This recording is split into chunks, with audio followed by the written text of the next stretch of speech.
put not a cast on it.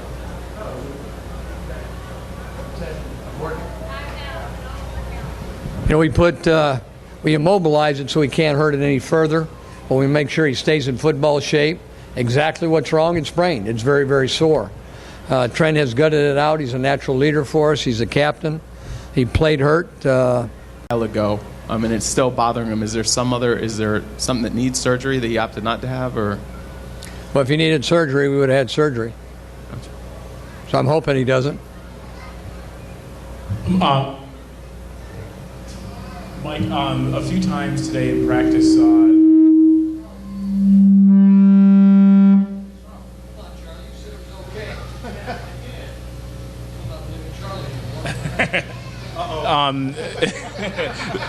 a few times in practice, Aldrick Robinson had some discussions with the referees.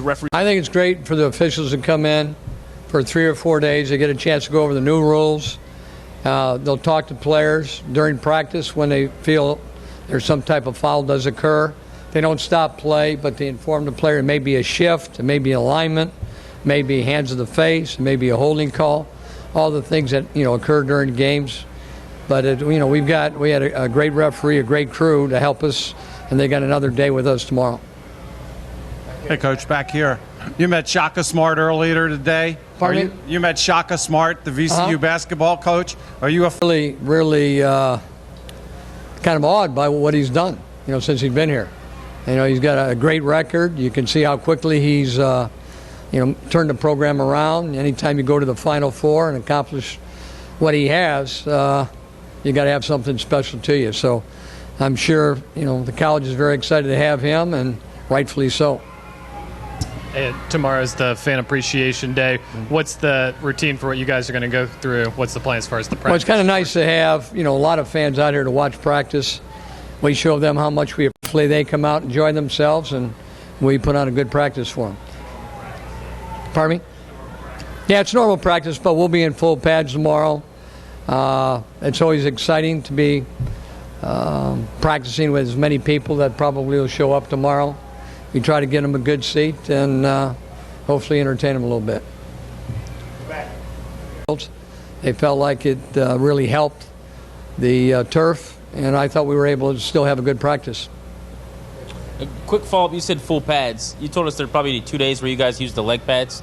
You'll do that tomorrow or just shoulder pads? Yeah, we'll have full pads tomorrow. We'll have the thigh pads and the knee pads, everything else we have on.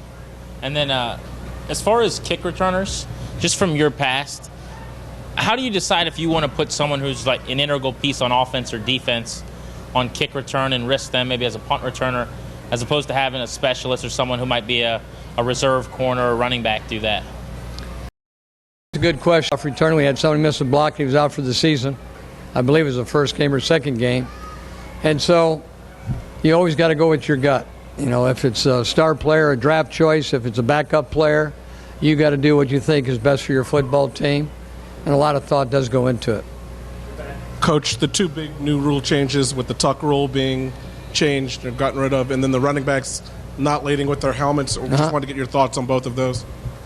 Well, the rule is right now, if a running back is going against a defensive player and he just puts his head down as a battering ram, they're going to call it.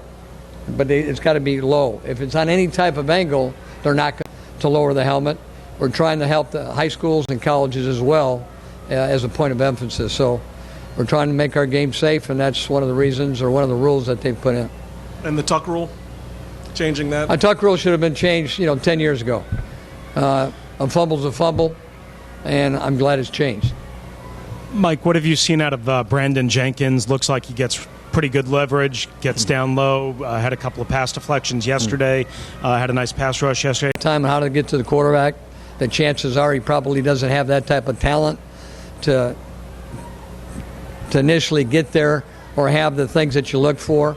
So when he first, went to Florida State, you take a look at his freshman and sophomore year, had a lot of success, and he's feeling good. He's feeling healthy. He's been very impressive thus far.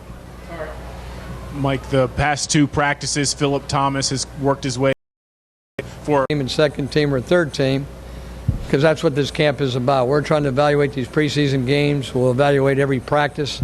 Sometimes a starter will be out, and that person gets a chance. where he's had so many reps. We make a change to see both guys in the first unit. So this is part of the evaluation process right now. Give different guys opportunities and hopefully come up with the best 53 and obviously the best starters. Jason? Mike, Alfred has talked about the work he's put in the offseason to try to be a bigger part of the passing game. If he can elevate his game to be a guy who's...